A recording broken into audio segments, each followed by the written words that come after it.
Quiero que vayamos a Juan 14.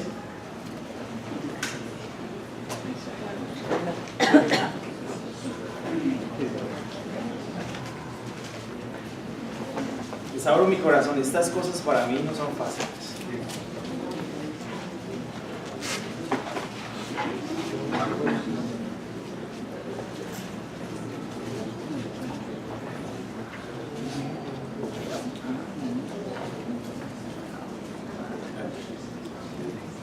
Juan 14.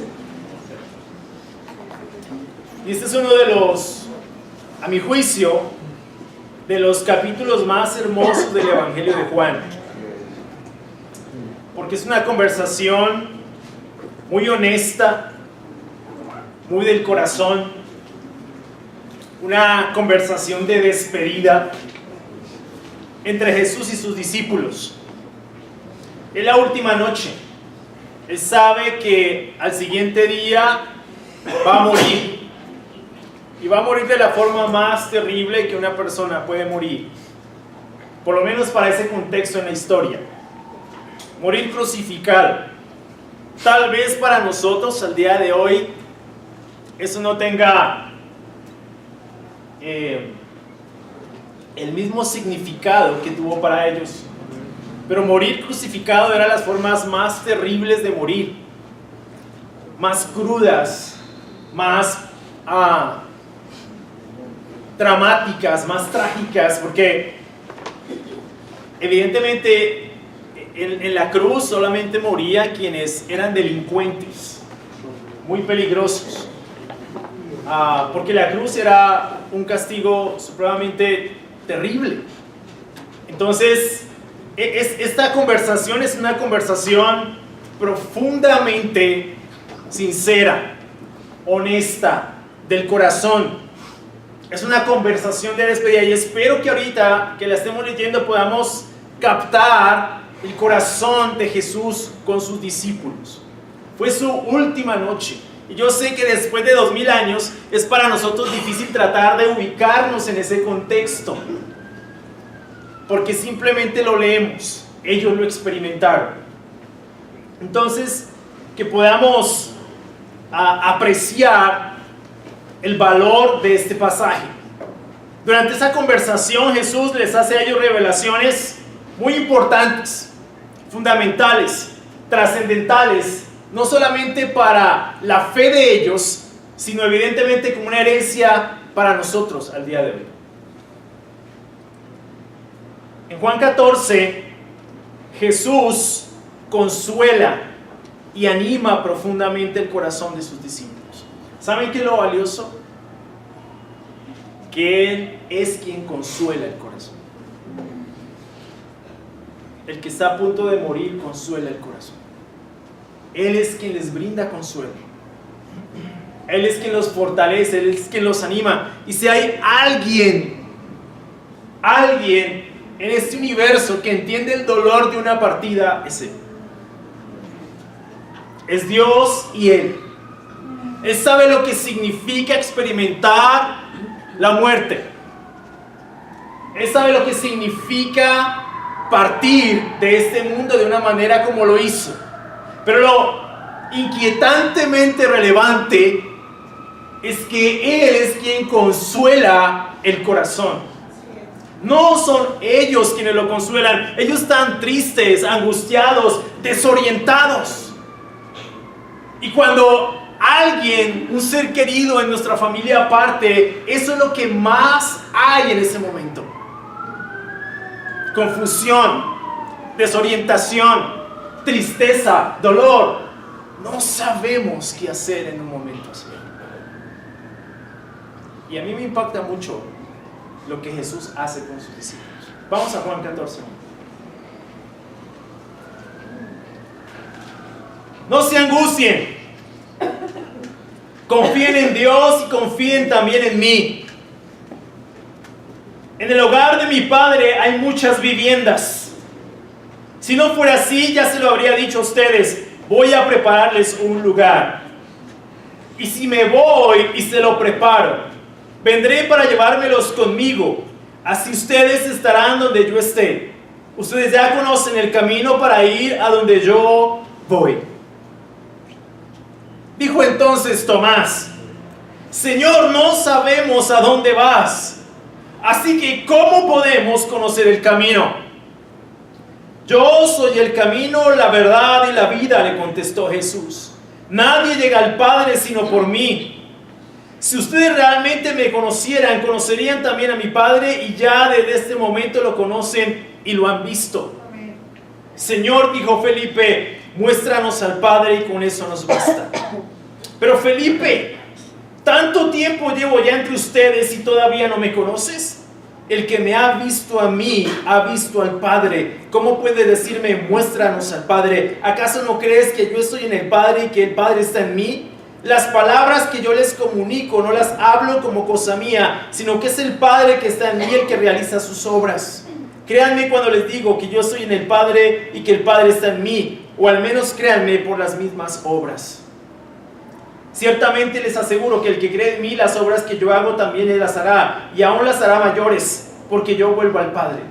Cualquier cosa que ustedes pidan en mi nombre, yo la haré. Así será glorificado el Padre en el Hijo. Lo que pidan en mi nombre, yo lo haré. Versículo 15. Si ustedes me aman, obedecerán mis mandamientos. Y yo le pediré al Padre, y Él les dará otro Consolador para que los acompañe siempre. El Espíritu de verdad, a quien el mundo no puede aceptar porque no lo ve ni lo conoce, pero ustedes sí lo conocen porque vive con ustedes y estará con ustedes. No los voy a dejar huérfanos. Volveré a ustedes.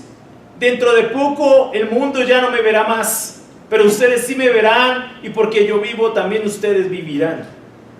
En aquel día ustedes se darán cuenta de que yo estoy en mi Padre y ustedes en mí y yo en ustedes. ¿Quién es el que me ama? El que hace suyos mis mandamientos y los obedece. Y al que me ama, mi Padre lo amará, y yo también lo amaré y me manifestaré en él. Judas, no el Iscariote, le dijo: ¿por qué, Señor, estás dispuesto a manifestarte a nosotros y no al mundo? Le contestó Jesús: el que me ama obedecerá mi palabra, y mi Padre lo amará y haremos nuestra vivienda en él. El que no me ama no obedece mis palabras, pero estas palabras que ustedes oyen no son mías, sino del Padre que me envió. Todo esto lo digo hasta ahora que estoy con ustedes, pero el Consolador, el Espíritu Santo, a quien el Padre enviará en mi nombre, les enseñará todas las cosas y les hará recordar todo lo que les he dicho. La paz les dejo, mi paz les doy. Amén. Yo no se la doy a ustedes como la da el mundo. No se angustien ni se acobarden.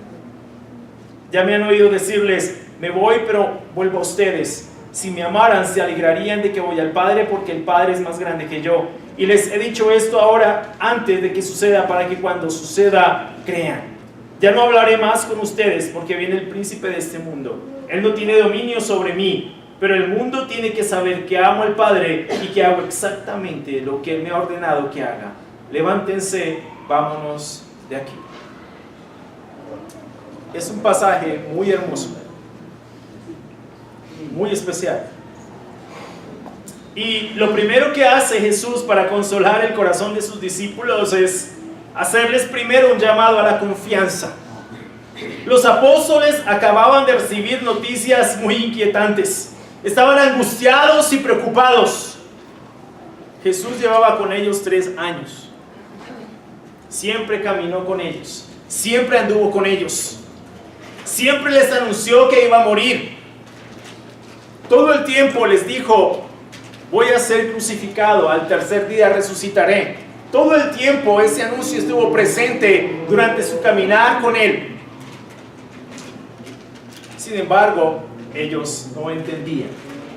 Muchas veces no lo entendían. Después de 3 años, jamás entendieron qué era lo que iba a suceder. Es más, en el momento de la resurrección, muchos dudaban si de en verdad Él había resucitado. Así que era un momento de mucha confusión, de mucha desorientación. Estaban preocupados, estaban angustiados.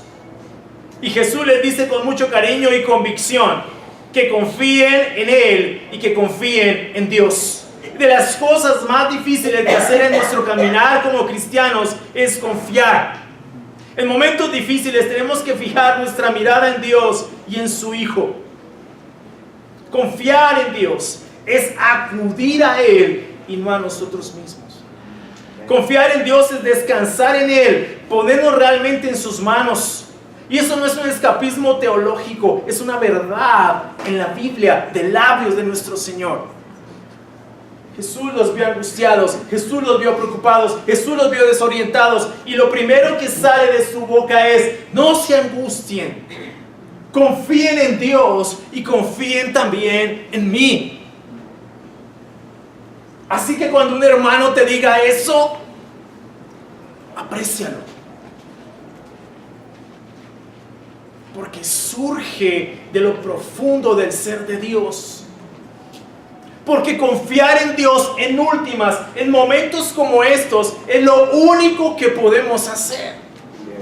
Porque todas estas circunstancias están fuera de nuestro control. No nos gusta pensar en la muerte. Y menos en la época en la que vivimos. Y menos en estas fechas. Desafortunadamente, es una realidad. Y la muerte no respeta fechas. Ni clases sociales. Absolutamente nada. Cuando es hora de partir, simplemente es hora de partir.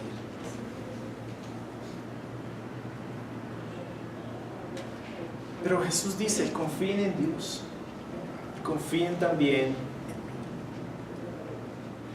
Lo primero que les hace es el llamado a la confianza. Esta semana he pensado mucho en este tema de la muerte. Generalmente tengo que estar pensando mucho en eso todo el tiempo. Y no es fácil, ¿no? No es fácil tú tener que consolar el corazón de otra persona, a veces sin saber muchas veces qué decir. No es fácil cuando te piden en un funeral: oye, di algo. No es fácil. No es fácil porque en medio de todo está el dolor. No es fácil cuando la muerte es algo a lo que le huimos tanto. Cuando es algo en lo que no nos gusta pensar.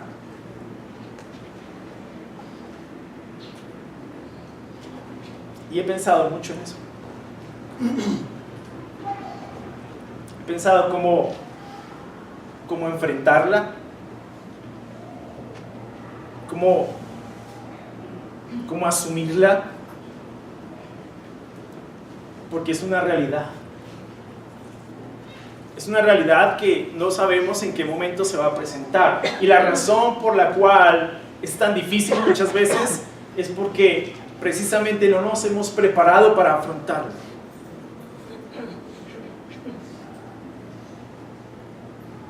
Pero en algún momento va a pasar. En algún momento, sea que uno de nosotros o alguien de nuestra familia tenga que partir. La pregunta es: ¿cómo estamos asumiendo esto?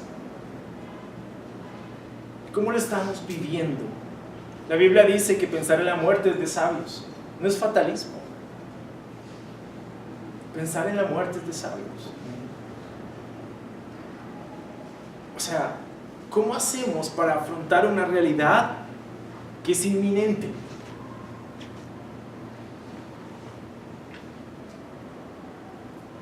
Es una lección que hemos aprendido, se nos ha confirmado en estos días. No somos los dueños de nuestra vida. No estamos en ese control.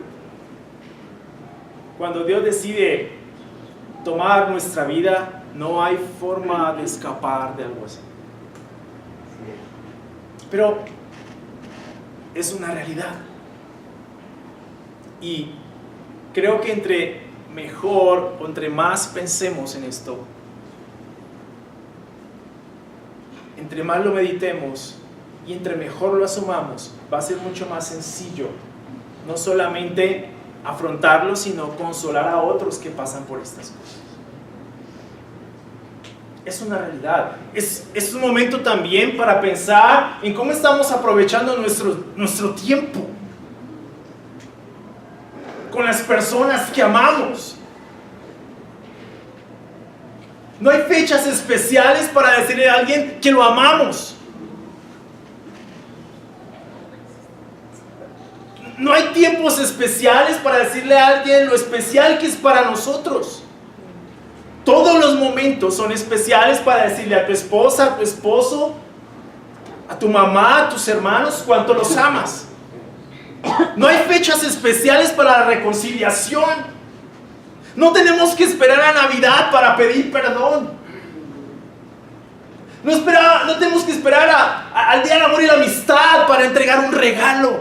Todos los días son especiales porque no sabemos si va a haber otro día. Perdemos demasiado el tiempo en conflictos innecesarios. Perdemos demasiado el tiempo sin decirle a las personas que amamos cuánto nos importan, cuánto las amamos, cuánto las necesitamos.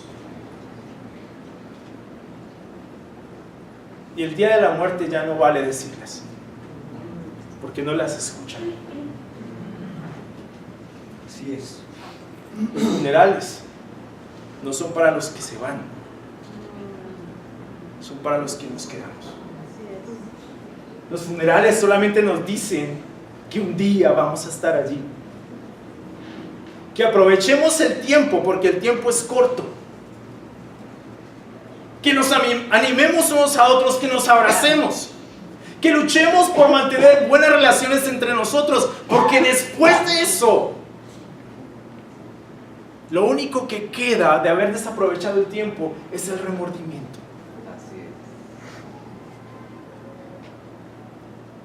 Es un buen tiempo para pensar. Por eso, pensar en la muerte es de sabios. Porque nos recuerda que la vida es frágil, que es un suspiro, que no estamos en su control, que en algún momento se nos pide. ¿Y qué hemos hecho con ella? No desperdiciemos el tiempo en el orgullo, en la falta de amor los unos con los otros, en no hacer una llamada, en no decir un te amo, en no pedir perdón. Es verdad, porque después es difícil solucionar eso. Después es muy difícil. No hay forma de hacerlo. No hay el espacio para hacerlo. Vayamos a funerales. Frecuentemos el cementerio para que entendamos que la vida es corta y la valoremos más. Y valoremos más a quienes tenemos a nuestro lado. La promesa que Jesús hace, miren, no se angustien. En el hogar de mi Padre hay muchas viviendas. Si no fuera así, ya se lo habría dicho a ustedes. Voy a prepararles un lugar. Y si me voy y se lo preparo, vendré para llevármelos conmigo. Así ustedes estarán donde yo esté. Es la esperanza que nosotros tenemos como cristianos. Hay un lugar allá. Hay un lugar cuando yo parta. La esperanza para nosotros después de la muerte es que hay un lugar que Jesús está preparando para cada uno de nosotros que somos cristianos.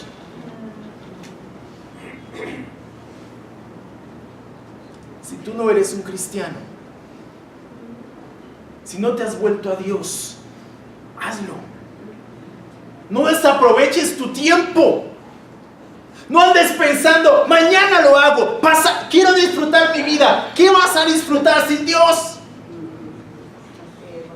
Hay personas que me dicen a mí, es que no quiero fallarle a Dios, por eso no me hago cristiano. ¿En verdad piensas que le estás fallando menos? ¿Le estás fallando y de qué manera? Al no hacerte un cristiano. A mí me impactó Jorge cuando supo que su mamá tenía cáncer. su principal oración fue: Dios, que ya se haga una cristiana. Amén.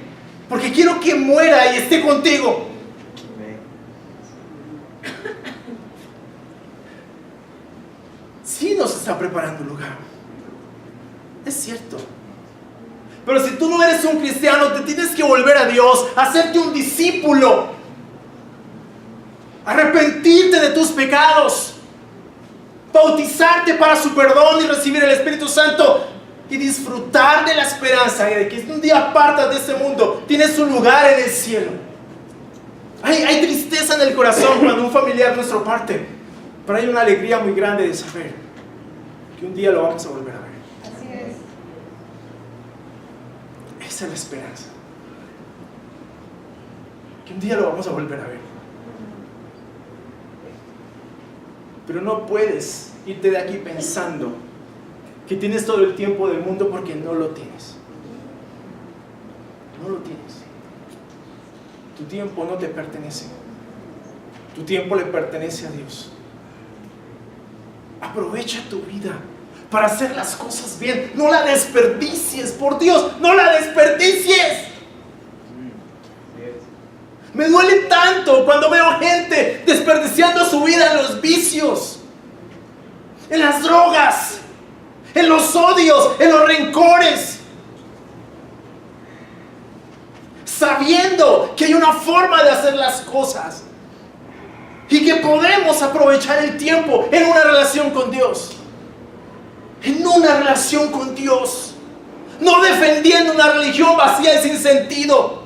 En una relación con Dios, tú puedes tener una relación con Dios, porque es el camino que Jesús marcó. Jesús no nos vino a hablar de católicos, de protestantes, de evangélicos, de metodistas, de wesleyanos. Jesús vino a hablar de hombres que lo amaran y que lo obedecieran, que caminaran con Él. Esa es la esperanza que tenemos. Es lo que Dios quiere para nosotros. No desaproveches tu tiempo en tonterías. Son tonterías. Tienes toda la oportunidad de tener una relación con Dios, de caminar con Él, de ser un discípulo, de hacer las cosas bien. Tienes todo ese tiempo para hacerlo. Estás ahora en el tiempo para hacerlo. No desperdicies tu vida. Miren, Dios dijo eso en el Eclesiastés. Dios hizo perfecto al hombre, pero Él se ha encargado de complicarse la vida. Y nos hemos encargado de complicarnos la vida. Nos hemos encargado de complicarnos la vida en banalidades, en cosas que no tienen sentido, cuando es tan sencillo vivir el cristianismo. Es tan sencillo amar a Dios y amar al prójimo como a sí mismo. ¿Cuál es el complique de eso? ¿Sabes cuál es el complique de eso? Nuestra propia naturaleza. Y cuando llegan estos momentos, cuando llega el final, nos damos cuenta cuánto desperdiciamos nuestra vida, pero ya no hay forma de devolvernos. Ya no hay forma de solucionarlo. Ahora podemos aprovechar eso. ¿Sabes? El privilegio que tú tienes de estar aquí es enorme. Enorme. De escuchar la palabra de Dios, de ser un cristiano, de la posibilidad de tener una relación con Dios. Tienes un privilegio enorme. No lo desperdicies. Si estas personas pudieran venir y decirnos lo que se experimenta allí con Dios, o tal vez lo que se experimenta en el otro lugar, no sé, pienso que podríamos tomar decisiones distintas. Pero Jesús lo dijo: ya tienen la ley y los profetas, ya tienen la palabra de Dios, que les hagan caso. A veces queremos esas cosas, pero ya tenemos lo que necesitamos. Escuchemos esto. O sea, no sé cómo transmitírselos de la mejor forma posible, pero Aprovechemos el tiempo. Sí, estas cosas son difíciles, pero créanme algo, es más difícil vivir sin Dios. Amén. Es mucho más difícil vivir sin Dios. No nos compliquemos la vida, hermanos y amigos. Nos complicamos demasiado la vida cuando es tan sencilla. Cuando Dios dejó las cosas de forma tan sencilla, no tan simple, sencilla, pero profunda, relevante, trascendental. Sencilla, pero con un llamado serio al compromiso. El Evangelio es sencillo. No lo compliquemos. Tenemos la posibilidad de disfrutar algo que muchos hoy están desperdiciando. Así es. Dios nos está preparando un lugar, pero para llegar a ese lugar tenemos que volvernos a Él. Eso no se gana con nuestras buenas obras, se gana con una relación con Él. Él le señala el camino. ¿Por qué? Tomás, con mucha sinceridad y sencillez, le dijo al Señor que no comprendía. Jesús hace una revelación muy profunda respecto a su propia divinidad. Yo soy el camino, la verdad y la vida. Jesús no es un simple camino más entre muchos que llevan a Dios, sino el único camino que lleva al Padre. No hay más caminos. Ni el budismo, ni el islam, ni el hinduismo, ni el taoísmo, ni nada que no sea Cristo nos puede llevar al Padre. El único camino para llegar a Dios es Cristo. Así es. ¿Lo digo yo? No, lo dijo Él. Juan 14:6. Yo soy el camino, la verdad y la vida, le contestó Jesús.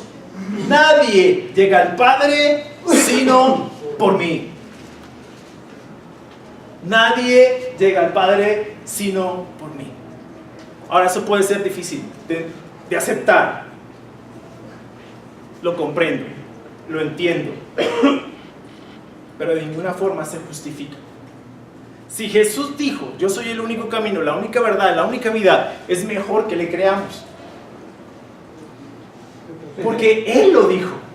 Miren, en la historia de la humanidad, de las filosofías y de las religiones, ningún otro líder, ningún otro profeta de estas tendencias religiosas jamás dijo, yo soy la verdad, o yo soy el camino, o yo soy la vida, mucho menos. El único que se atrevió a decir algo así fue Jesús. Y solamente tenemos dos opciones: o dijo la verdad, o era un loco más entre todos los que han habido. Yo me voy por la primera. Él dijo la verdad. Amén. Él es el único camino al Padre. Nadie llega al Padre sino por Él. Y debemos tener en cuenta estas palabras de Jesús. Solo Él tiene el acceso a Dios. El único camino para llegar a Dios es Jesús. No hay otro. No es a través de lo que hacemos. Nuestras buenas obras no son el camino, sino a través de Cristo. Si conocemos a Cristo, conocemos a Dios. Si nos unimos a Cristo, estamos con Dios. Felipe pide ver al Padre y Jesús le responde que quien lo ve a Él, ve al Padre. Como dice Colosenses 1:15, Él es la imagen del Dios invisible, el primogénito de toda creación. El único camino al Padre es Cristo. No hay nadie más. Si queremos disfrutar de esas viviendas eternas, el único camino a ese lugar es Cristo. Quiero ser claro con esto. Ni los santos, ni los ángeles, ni la Virgen María, ni nadie, aparte de Cristo, es el camino al Padre. Amén. Ni Buda, ni Mahoma, nadie, absolutamente nadie es el camino al Padre. El único camino al Padre es Cristo. Amén. Y creo que es muy importante que nosotros como cristianos valoremos esta verdad, porque por esta verdad nuestros primeros hermanos dieron la vida. Amén. Eso está sellado con sangre. Hombres y mujeres en el primer siglo entregaron sus vidas por predicar que el único camino al Padre era Cristo. Y ni vamos a deshonrar a Jesús ni a Dios, ni a estos primeros hermanos, diciendo que hay otro camino. No lo hay. No existe. El único camino al Padre es Cristo. No hay otro camino. Ni tus buenas obras ni las mías. Nada, absolutamente nada. Qué bueno que es así. ¿Te imaginas que ir al Padre dependiera de nosotros?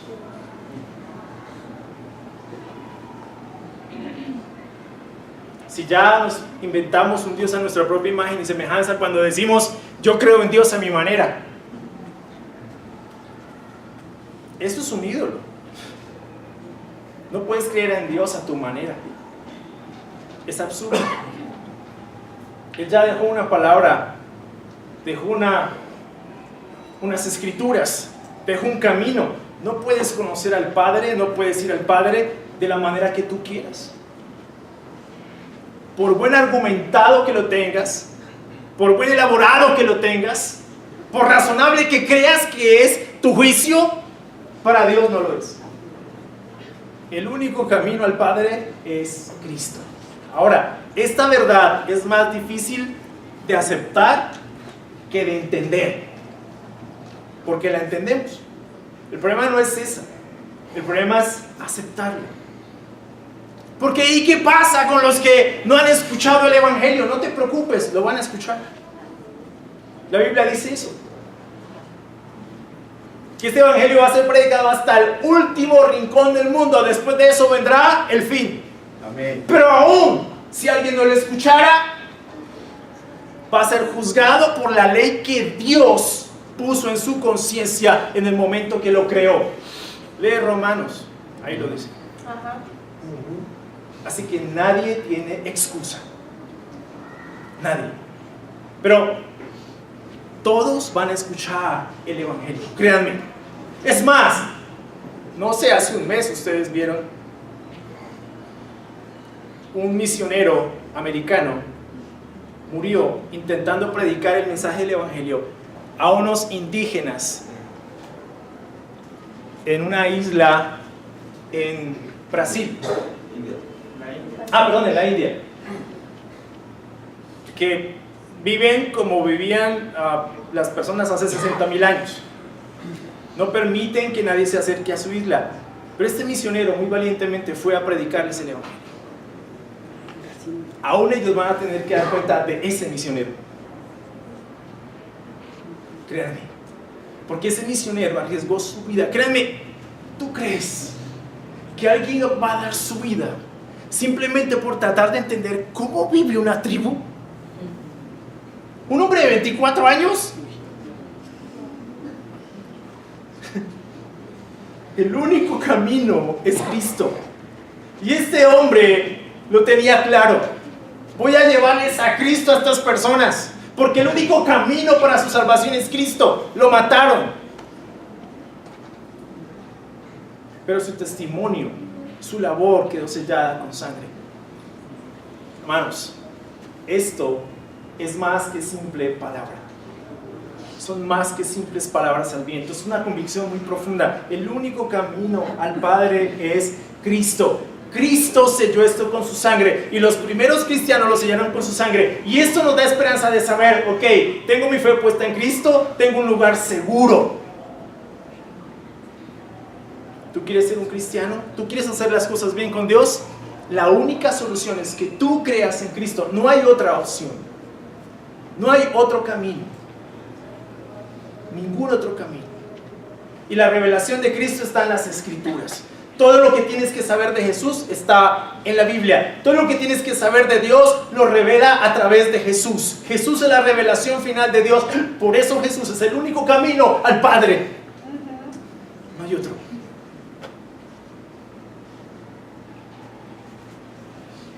También Jesús les promete el Espíritu Santo. En el versículo 15. Si ustedes me aman, obedecerán mis mandamientos, y yo le pediré al Padre y Él les dará otro consolador para que los acompañe siempre. Si ustedes me aman, obedecerán mis mandamientos. Quien no obedece los mandamientos de Jesús es porque no ama a Jesús. ¿Es verdad? No ama a Jesús. Su enfoque no es Jesús. Jesús le pedirá al Padre otro consolador. El primer consolador fue Jesús. Ahora el Espíritu Santo viene a terminar la obra de Cristo.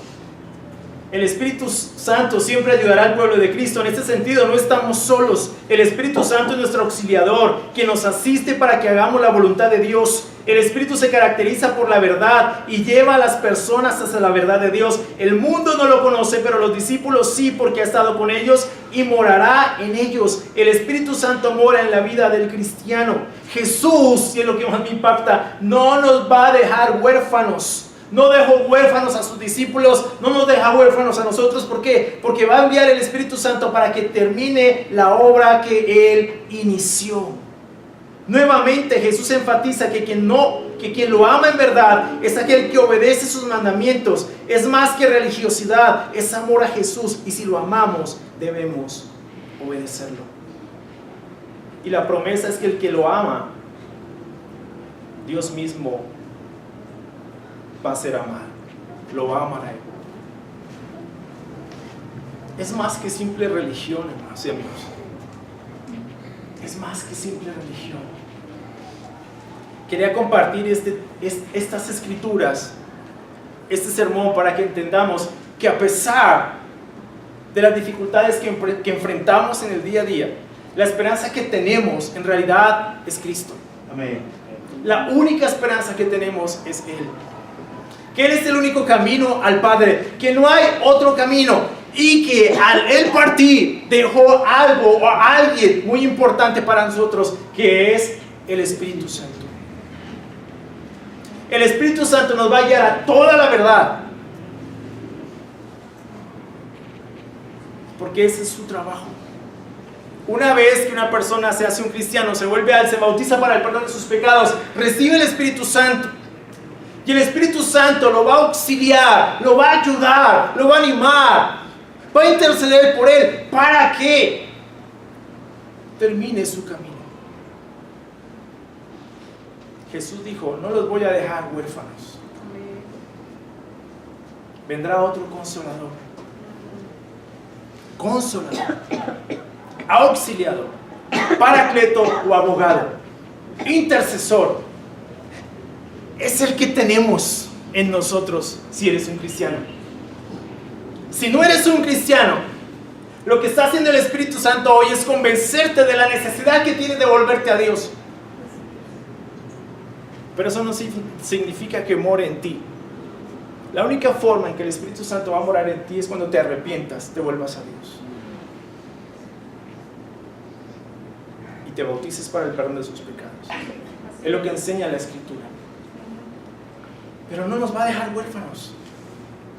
Esa es la esperanza que tenemos como cristianos, y la esperanza que Él remarcó en sus discípulos en ese momento tan difícil, tan desorientador, tan crudo, tan amargo, tan complejo. Hey, confíen en Dios, confíen también en mí. Yo soy el camino al Padre, no los voy a dejar solos, pero ustedes, si me aman, necesitan obedecer mis mandamientos. Entonces, amar es obedecer. Es obedecer. Y más en una época en la que nos encontramos, en que hay una tendencia, una hipertendencia a sentir cosas, a experimentar. En el cristianismo sabemos que amamos a Dios porque lo obedecemos. El que no ama, el que no obedece a Cristo es porque no lo ama. Así tú sientas que lo amas, pero si no lo obedeces, no lo amas. Sencillo. Es como cuando tu hijo te dice: papi, yo te amo, pero no hace las cosas que coherentemente corresponden al amor al papá. No lo obedece, no lo honra. no lo respeta, hace todo lo contrario de lo que su papá le dice que haga, pero cínicamente dice, yo te amo. ¿En serio? No es coherente eso con lo que haces, con lo que vives. Es cierto, obedecer a Dios es amarlo y viceversa. Pero de eso se trata el cristianismo. Obedecer a Cristo. El que ama a Cristo, lo obedece. Pero de eso finalmente se trata. ¿Por qué hablo estas cosas? Porque en un momento hablo con tanta convicción, hermanos, porque hoy es tan confuso el momento en el que nos encontramos. Porque los hombres hemos fabricado otros caminos para llegar al Padre y hemos engañado a muchas personas pensando que ese es el camino para llegar al Padre, y no es el camino para llegar al Padre. El camino para llegar al Padre es Jesús.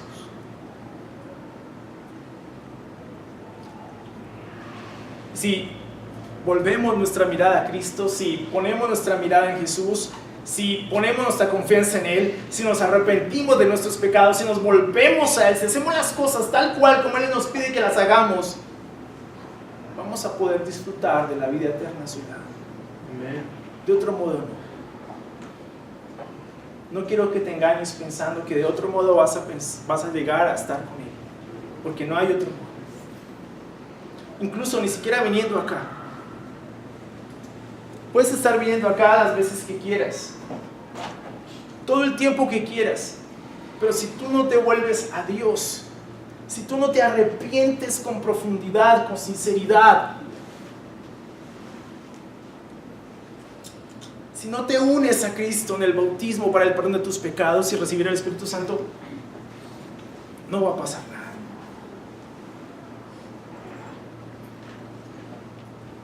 No somos cristianos por una tarjeta de membresía. Somos cristianos porque nos unimos por fe a su Hijo. Eso nos hace cristianos. El estar acá no es lo que te hace cristiano. Chévere que compartas con nosotros, increíble que estés con nosotros, pero vuélvete a Dios. Amén. El llegar al último día, mira, yo asistía a la iglesia, todo eso no es garantía de nada. Y ese día no me preguntes a mí nada, porque yo voy a estar muy ocupado dando cuentas. Así que no voy a responder ese día preguntas de nadie. A mí me van a pedir cuentas. Es el primero al que le van a pedir cuentas. Y espero verlos a todos ese día. Muchas gracias, muy amable. Eso es lo que quería compartir con ustedes.